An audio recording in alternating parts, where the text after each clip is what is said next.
Hello everybody, this is the Starving Martian, and today's review may be a little bit random, a tad bit out of left field, but what the hey, we're going to go ahead with it, because that's just how we roll around here.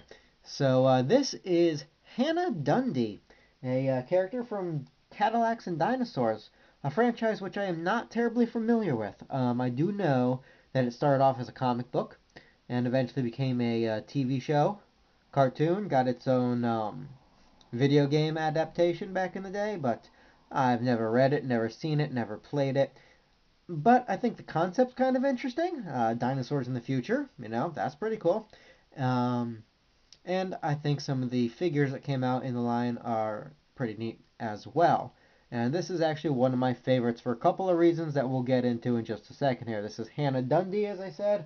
Um, let's take a quick look, shall we, at the backer board she came on. And so we'll pan up, which is fancy talk for me lifting my cheap camera. And so there's a picture of Hanna firing her crossbow off. We'll see her crossbow in a moment. There's the Cadillacs and Dinosaurs logo. You see it's from Tyco. And this toy was made in 1993. So turning the back around, you get a shot at some of the other figures in the line. You get a quick blurb about the series if you want to pause and read that. And on the bottom is a bio of Hanna herself. It says that Hanna is a scientist and diplomat from the nearby city of Wassoon. She's been sent to the city in the sea to set up trade relations. It's Star Wars Episode 1. Oh well. She teams up with Jack, armed with her double-shot crossbow, to battle against those that want to destroy science and nature. So give a hoot, don't pollute, or she will shoot you with a crossbow. That's the lesson for the day.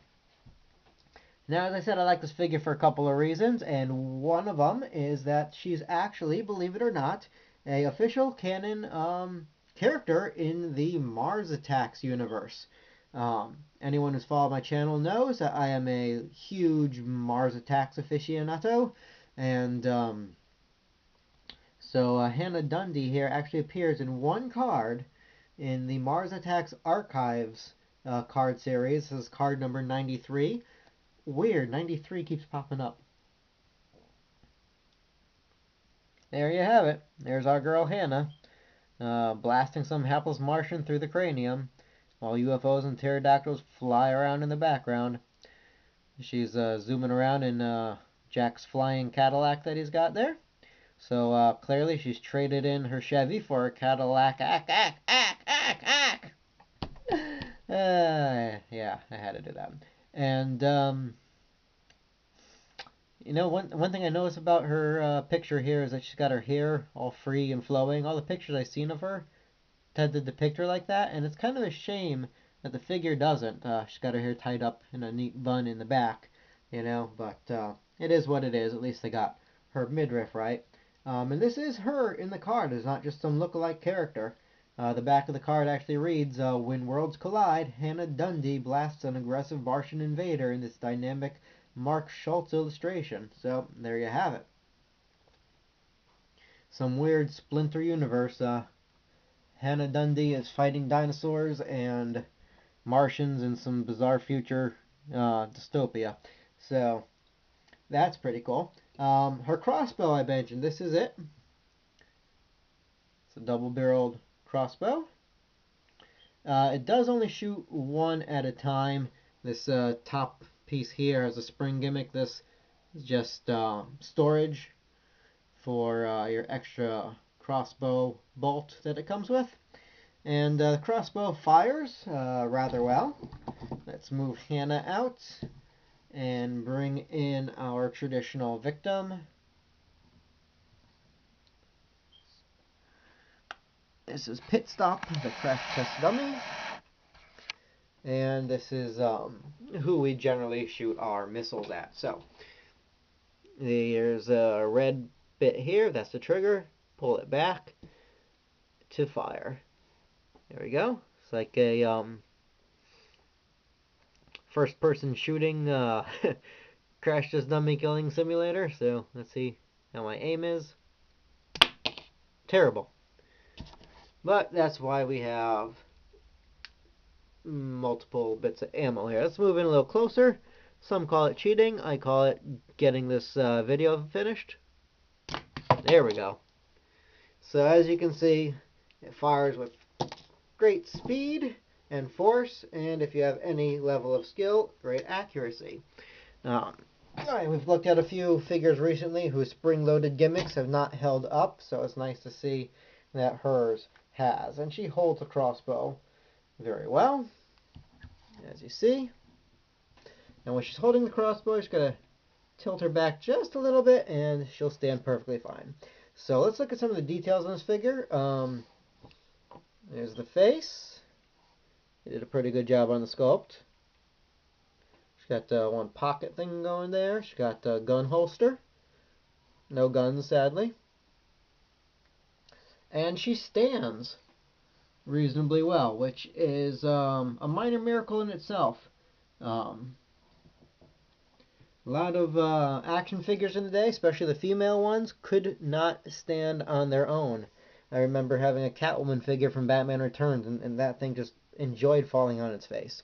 So, the other thing I like about this figure, besides the fact that it comes from, well, that exists in Mars Attacks universe, is that it's extremely versatile. If, like me, you have no real connection with the series, she looks good pitted against almost anything. So, she's from Cadillacs and Dinosaurs. You want to have her fight a dinosaur?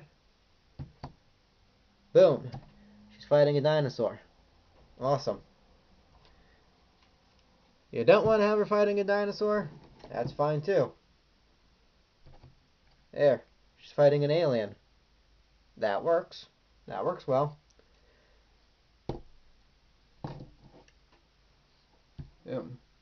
Now she's fighting a mummy. A little Lara Croft action going there. Speaking of video games. There. Now she's fighting Super Mario. Now let's lower her crossbow a little bit there. And now she's fighting a penguin.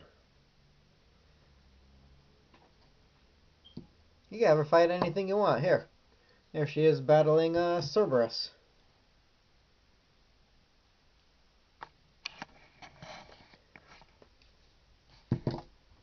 This one's pretty fun. There she is, squaring off against King Kong. Awesome. So as you can see, her height works well. Her height, just her general appearance works well. She fits almost any category you want to put her in. I mentioned height only because I was about to show off her next to a official Jurassic Park figure. So you can see she's about the same height as the Jurassic Park figures. Now, go figure. When Jurassic Park became a thing, suddenly Cadillacs and Dinosaurs got its own TV show and action figure line.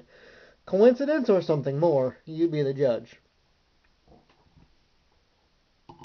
In any case, and that is Hanna Dundee from Cadillacs and Dinosaurs. That's about all I have to say on the matter, except that if you'd like one of your own, you can pick it up online very, very cheaply. This one cost me like $3 plus shipping. I'm not even kidding. You can still find them that cheap. Amazon, eBay, they're almost giving them away. She's like the cheapest one in the line. I'm not entirely sure why, but there you have it. I think at the time, in 1993, the idea was that not a lot of boys wanted to play with, girl action figures. And so the girl figures tended to be shelf warmers. They just hung around. And so now they've got tons of these things still in package. So if you like Cadillacs and Dinosaurs, or if you just like the figure, I recommend picking it up. Costs you a song, and I think it's well worth it for whatever display you'll want to put her in. So this has been the Starving Martian. We'll be coming back at you with some more stuff soon. Until then, guys, keep watching the skies, because, there's UFOs and pterodactyls out there now, apparently. We'll catch you later.